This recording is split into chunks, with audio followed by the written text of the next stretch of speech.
Welcome to today's deep dive. Usually when you picture a completely dominant sports victory, you picture, well, explosive violence, right? Yeah, total physical dismantling. Exactly. You imagine batters just swinging for the fences, balls flying into the stands from the very first whistle. But today, we are unpacking a historic women's T20 World Cup clash that completely rewrites that script. It really does. It challenges basically everything we assume about modern fast-paced sports. Yeah, because we are looking at a match where India absolutely decimated the Netherlands by 95 runs. And our mission today is to figure out exactly how a record-breaking victory was built on, patience rather than power. Because we expect dominance to be loud and high risk, right? Right. We want the highlight reel. But the match we're examining today proves that the most devastating strategy you can deploy against an opponent is often the quietest. Yeah, the quietest. Let me set the scene for you, because if you're going to really understand the psychology of this match, the atmosphere is crucial. So it's a cloudy, heavy day at Headingley in Yorkshire. A classic English cricket day. Totally. And this is actually the very first time these two teams have ever met in a women's T20 international. Now, if you're new to the format, T20 is short for 2020. So Yeah. each team gets just 20 overs, which is 120 legal deliveries, to score as many runs as possible. Right. It is designed to be an all-out high-speed sprint. Exactly. And on one side, you have the Netherlands. Now, they're coming off a grueling down-to-the-wire match against Bangladesh that only finished up on Sunday. Which is a huge factor. They are physically drained. Right. And on the other side, you have India stepping onto the pitch completely fresh and carrying, all their massive big stage experience. Okay, let's unpack this. Yeah. Because the final numbers of this sprint are just staggering. Oh, they are unbelievable. Right. India bats first and puts up a massive 209 for 5, meaning they scored 209 runs while only losing 5 of their batters. It is their highest T20 World Cup total ever. And the Netherlands, they managed just 114 all out in response. What's fascinating here is that the true story of this match isn't just in that massive 95-run margin. I mean, the real narrative is in how one single player, Shafali Verma, completely engineered the outcome. She was everywhere. She really was. She delivered what can only be described as an all-around masterpiece, dictating not just the scorecard you're looking at, but the entire psychological pacing of the game from the first innings straight through to the second. And that pacing is exactly where we need to start. Because if I tell you a team scored 209 runs and 120 balls, you naturally assume they were taking massive risks, right? Hitting the ball out of the park every other delivery. Right, that's the standard T20 playbook. Yeah, but when you look at India's opening batting stand, it was the exact opposite. We're talking about Smriti Mandhana, who hammered 74 runs off 47 balls, and Shafali Verma, who scored 55 off 34 balls. And by the way, that was Shafali's first T20 World Cup 50, coming a full 6 years after her tournament debut. Wow, 6 years. Yeah, carrying that weight of expectation for 6 years and delivering here is just remarkable. It really is. But here's the detail from our sources that really stands out to me. The source describes their 115-run opening partnership, which spanned almost 12 overs, as an illusory study. That's such a great phrase, illusory study. Yeah. Throughout those 70-odd deliveries, they kept their shots grounded. They barely took any chances by hitting the ball in the air. Yet, they were scoring at nearly 10 runs and over.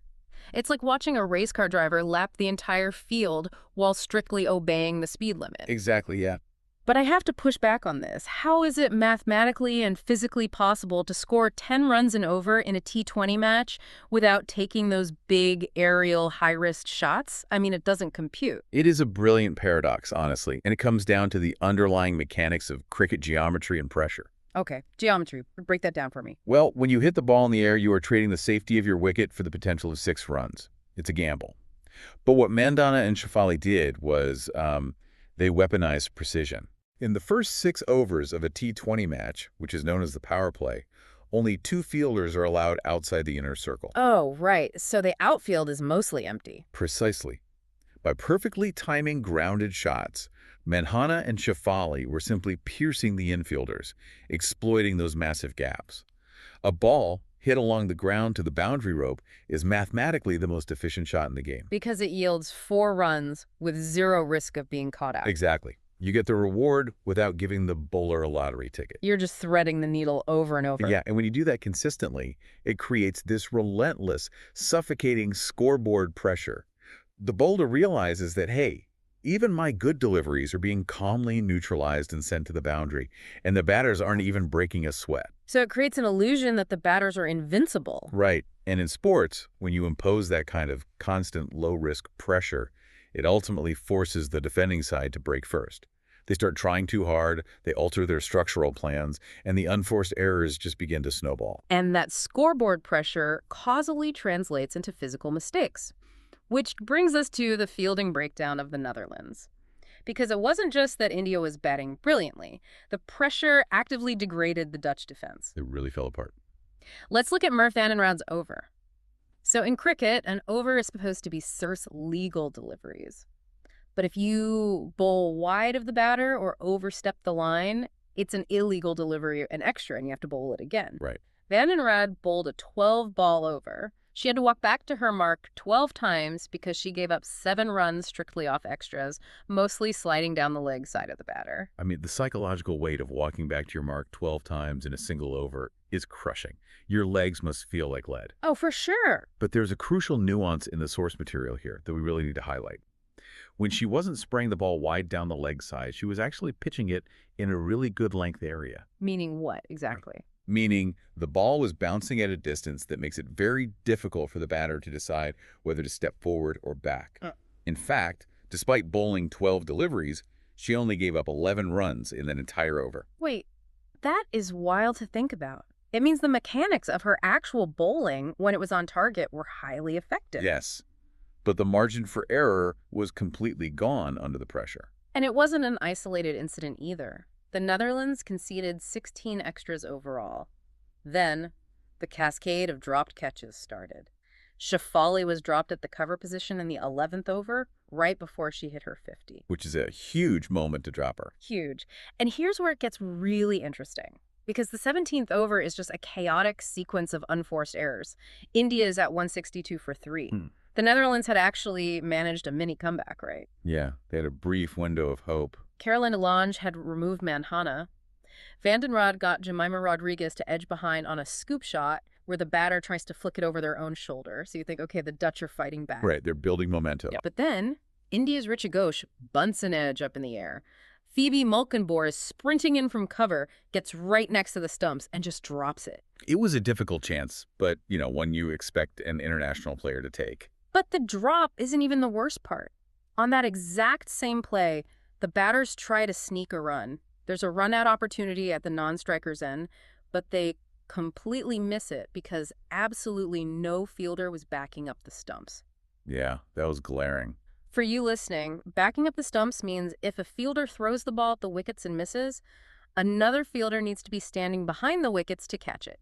It is literally day one fielding discipline. It's the most basic fundamental. Exactly. I understand the source says they were tired, but I have to challenge this. Missing a fundamental rule, like backing up the stumps at a World Cup level, it's hard to believe that's just physical tiredness and not a total breakdown in team discipline. This raises an important question about the biological realities of high-stakes competition. It's not really a lack of discipline. It's a textbook example of cognitive overload. Cognitive overload. Okay, remember the context we said earlier. The Netherlands played a grueling, high-stress match against Bangladesh on Sunday. Now they are out here on Monday facing India's highest-ever T20 World Cup total. So they're exhausted. Their physical reserves are depleted, yes, but more importantly, their cognitive reserves are drained. So the brain literally stops multitasking. Exactly. When you are mentally fatigued, your brain stops processing secondary tasks just to conserve energy for the primary task. Wow. Yeah, think about it. A fresh fielder sees the ball go up in the air, and their brain automatically processes the secondary protocols, like, if she drops this, the batters will run, so I need to be behind the stumps for the throw. Right. It's all calculated in a split second. But a mentally exhausted fielder gets tunnel vision. Their brain only has the capacity to focus on the immediate threat, which is just the ball in the air. I see. So the unforced errors, the 12 ball overs, the missing fielders, that is the physical manifestation of a brain that simply cannot process complex game state information anymore. That makes so much sense. And the drops just kept coming as that fatigue set in deeper. Silver Seegers dropped gauche in the 18th over, literally letting the ball break straight through her hands for a boundary. Just heartbreaking for a bowler. Oh, completely. Now, Robin Rice did manage to get Harmanpreet Kaur at mid-off in the last over, but the damage was irreversible. Because of all those second chances, India plundered 41 runs in the last 3 overs alone. Powered by Richa Ghosh, making the absolute most of her extra lives with an undefeated 20 off just 8 balls. Yeah. It perfectly illustrates the causality of India's opening strategy. The low-risk, grounded boundaries forced the Netherlands to constantly chase the game. Which pushed their cognitive strain past its breaking point, resulting in the errors that gave India their massive total. Exactly. Now, if you are the Netherlands, you are sitting in the locker room at the innings break. Your brains are fried from the cognitive overload, your legs are heavy, and you have to walk back out to face a mammoth total of 209. It's a mountain to climb. It is. Usually, a mentally exhausted team folds immediately in that scenario. You expect wickets to fall in the first 2 overs in a slow, painful crawl to a massive loss. But shockingly, the Netherlands did the exact opposite with the bat. They really did. They came out swinging with total fearless resistance. Which is a remarkable testament to their psychological resilience, honestly. They refused to let their physical reality dictate their intent. The aggression was palpable right from the start. It was. Heather Seegers, their opener, comes out and hits 21 from 16 balls. She hits 4 boundaries. She's driving the ball straight down the ground into what cricket calls the safe straight arc between the bowler and the fielders on either side. The very traditional, very strong area to attack. Yeah, and at one point in the 4th over, she deliberately steps deep into the offside, moving away from her legs, just to attack Shafali Verma. It forces the Indian captain to move a fielder to long leg. She wasn't just surviving out there, it was actively hunting the bowling attack. And her partner, Molkenboer, was matching that technical ambition. She was playing these absolutely flawless driving shots. But, and this is a big but, this is where the physical reality of the pitch itself began to dictate the match, neutralizing that fearless intent. Right. Molkenboer was hitting these picture-perfect drives, but she couldn't pierce the crowded cover fielders. She ended up making 15 off 20 balls before falling in the 8th over. And the reason her timing was off comes down to the surface they were playing on. Right. Our sources describe it as a low and slow pitch. But what does that actually mean mechanically for a batter who is trying to hit aggressively? Like, how does dirt affect the swing? Good question. So on a fast, hard pitch, the ball bounces true. The batter can trust the bounce and basically use the bowler's own speed to deflect the ball to the boundary. Like a baseball hitting off a fast pitch, the energy is already there. Exactly. But on a low and slow pitch, the surface is often a bit softer or rougher. When the ball hits the dirt, it bites into the surface and loses kinetic energy. I see. It doesn't bounce as high as the batter expects, hence low, and it arrives at the bat a fraction of a second later than expected, hence slow. Oh, so it completely messes with your internal clock. Right. If you are trying to aggressively hit through the line of the ball, a slow pitch destroys your timing. You end up swinging early, and because the ball stays low, you often hit it with the bottom of the bat, just popping it up in the air for an easy catch. So India's tactical response was to deploy their spin bowlers to exploit exactly that physics. Yes, beautifully executed. Because spinners bowl much slower anyway, so on a slow pitch, the batter has to generate 100% of the power themselves, which is incredibly difficult to do without making a mistake. Exactly. It's exhausting. But right in the middle of establishing this spin stranglehold, in the 6th over, there is a horrific moment. Shreyanka Patil, one of India's key spinners, is trying to field an on-drive from Molkenboer. She moves to her right, and she twists her right ankle so badly that she has to be carried off the field on a stretcher. Just a terrible, terrible injury. It is. So put yourself in the shoes of the Indian team for a second. You are a bowling unit. You are building this ruthless rhythm, and you watch your teammate get stretchered off in absolute agony. How does an attack maintain its focus and keep that strategic stranglehold intact after a shock like that? It comes down to trusting what we call structural bowling plans. In professional sports, a defense operates as a cohesive ecosystem. Okay, an ecosystem. Right. When Patil went down, the emotional shock was severe, of course. But the structural plan, the collective strategy of where to pitch the ball and how to set the field, remained intact. They didn't fall apart. No. The remaining spinners, like Nandani Sharma, understood the assignment. They knew the pitch was low and slow, They knew the target of 209 was massive. They didn't panic and try to bowl faster or more aggressively to make up for Patil's absence. Which is probably the natural human instinct there. Exactly, to try and do too much. But they simply maintained their discipline, locked down their ends of the pitch, and essentially set a trap that the Netherlands had to swing their way out of. And let me tell you, that desperate need to swing out of the spin trap directly caused the final dramatic collapse of the Dutch batting order. It was inevitable, really. Yeah, when your primary plan of hitting aggressively fails because the pitch is sapping the ball's energy and the required run rate is climbing higher and higher every single over, desperation takes over. You literally see it in the batter's footwork. The Dutch players were skipping down the track, leaving their safe crease to try and get closer to the pitch of the ball before it could spin. Because when the math turns against you in a T20 chase, every new batter coming to the crease knows they have to hit a boundary immediately. Right. There was no time to assess the low bounce. It's swing or bust. And the Indian spinners were totally ready for it. Sterkalis tries to swing violently across the line against Shafali Verma, completely misreads the slow trajectory, and gets bowled. That was the start of the end. It was, and then we hit this sequence that is truly historic. Over the course of 9 deliveries, the Netherlands loses their last 5 wickets for just 1 single run. That is just an unbelievable statistic. 9 deliveries, 5 wickets, 1 run. Picture that procession batters constantly crossing each other on the field, one walking off defeated, the next walking on into an impossible situation. Half their team gone for 1 run. It is the ultimate manifestation of a trap snapping shut. India's Sri Chirani was the architect of that final collapse, finishing with a lethal spell of 4 wickets for 19 runs. She was unplayable. She operated like a chess player baiting a trap.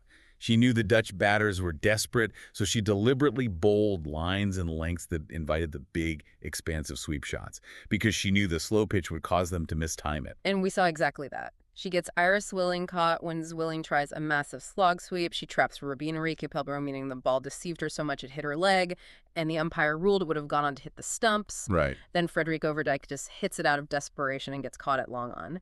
And the final wicket of the match felt so poetic. You have Isabel van der Worning trying to swing hard down the ground. Yeah. And who has the ball in hand for this final moment? Shafali Verma. Van der Worning swings, and Jemima Rodriguez comes running in from long on to take a superb catch. The match is over. It's the perfect bookend. Shafali starts the match by breaking the Dutch bowler's spirit, and she ends the match by taking the final wicket. So what does this all mean? Let's look at the final standings. The Netherlands are all out for 114. India wins by 95 runs. With this victory, India remains undefeated in the tournament. And because of the massive 95-run margin, their net run rate skyrockets, allowing them to leapfrog Australia and take first place in Group 1. If we connect this to the bigger picture, we have to bring this entire deep dive back to Shafali Verma's individual brilliance. Absolutely. Think about the mental and physical stamina required to do what she did today. She opens the batting, stands at the crease for nearly 12 overs, and neutralizes the Dutch attack with that disciplined, grounded 55. Then she transitions to the field, bowls her slow, perplexing spin on a difficult pitch, takes 3 wickets for just 20 runs, and literally bowls the final ball of the match.